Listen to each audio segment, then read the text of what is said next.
understand that, and I'd be happy to receive your call. Thank you, Mr. Chamberlain. Thank you, Mr. Chairman. Anyone else here to speak in favor of the nominee? Anyone in favor of the nominee? Anyone here to speak against the nominee? Anyone else want to speak at all? Mr. Gannon? Yes, thank you. Welcome. And I want to introduce these people here on my left, Patrick and Lisa Gannon. Their parents have fallen, Gallup Police Sergeant Sean Gannon, and they came last week. We had a little informal hearing down in Washington. I'll speak about that a little later. Mr. and Mrs. Gannon came to that as well, and they spoke there. We asked for the opportunity. Our pleasure, and thank you, Mr. Chair, and good morning, council members. As the chairman said, we're Denise and Patrick Gannon. We're from New Bedford, and I'm fine standing if that's okay with you. Whatever you're comfortable with. Okay. Yes, you're trying to see everybody this way. We're from New Bedford, and yes, it was our son Sean who lost his life on April 12th, as you all I'm sure know. We thank you for the opportunity to comment here today. I'd like to repeat some of the points that I expressed during the informal hearing in Barnstable last week for the sake of all the council members and others here present. We're very encouraged and reassured to hear so many accolades about Mr. Perino, about his character, his demeanor, his hard work ethic, and his legal knowledge. But we can't offer you any factual information about the nominee. We don't have the expertise to do that. So we leave those judgments to the council. That's your expertise to handle. We do, however, wish to express some grave concerns that we have regarding court proceedings and decisions from the bench that have endangered the public and most notably law enforcement officers. As I'm sure you all know, our son was murdered by a career criminal who has an established long history of violent acts. That same criminal was freed by the court systems and by a parole board.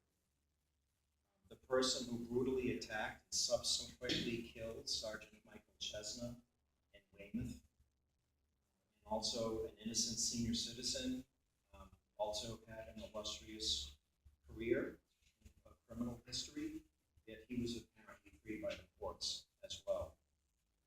Both of these men have histories of serious crimes, yet the courts seem to be soft in their cases from a non-professional public opinion. In 2016, Officer Ron Tarantino of Auburn was also shot and killed by another career criminal. That's 3 times in 2 years, not counting the 2 officers in Falmouth who were recently shot and wounded. These events have really shaken the trust of the public, and I say that based on so many comments that we've heard personally from hundreds and hundreds, and maybe by now even thousands of people who have contacted us personally or through social media and other communications.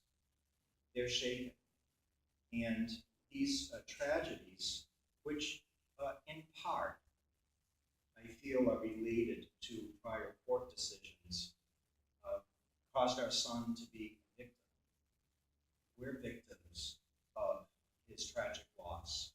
Our families are victims of his loss and will be for generations to come. And so many communities across the Commonwealth are really equally disturbed by all of these tragic losses among recent events and law enforcement officers. So from a public perception, this really has to stop. How can we call those types of decisions where dangerous persons are freed into society? How can we call that just? Is justice really served for everyone in those cases? And We don't really think that's the kind of justice our forefathers had in mind when our constitutions were established and our systems and processes were developed.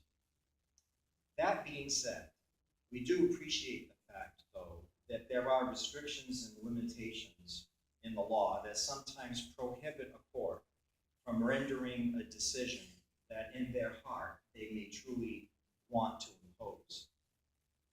But in our opinion, judges, district attorneys are at the peak of the top of the intellectual food chain of the legal system, if you will. And in the opinion of this member of the general public, my wife and I, complaining about legal restrictions by persons on the bench is insufficient. We would expect these legal experts, judges, and attorneys to take action with legislators to change the law when necessary to match contemporary crimes that seem to plague our society. To that end, we ask the council this question. In your due diligence of judicial nominations, do you consider the ability and willingness of a nominee to proactively take action in efforts to change laws that prohibit appropriate and just decisions by the bench? If you do, and we're just not aware of that, then we applaud you. But I will also say that the general public is not aware of such activities and expects that persons who have the legal expertise will in fact take action to improve our laws, improve operations of the court, improve the standardization of bail decisions to deliver appropriate parity across cases of a similar nature. And earlier in the foyer, I was speaking with the Chief Justice, and she was beginning to educate me about how some of those systems and processes are in fact in place, and I'm very happy to hear that. I just think they're not widely known or understood by the general public, so I will make that disclaimer in my comments.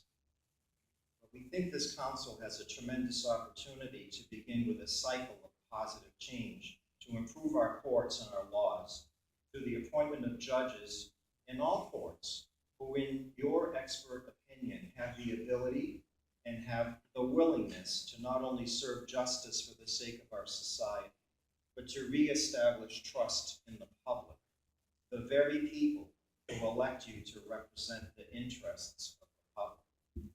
Therefore, we beg the council to drill deeply into your due diligence process, to be as assured as is humanly possible without a crystal ball. I appreciate your comments this morning. To be as humanly possible assured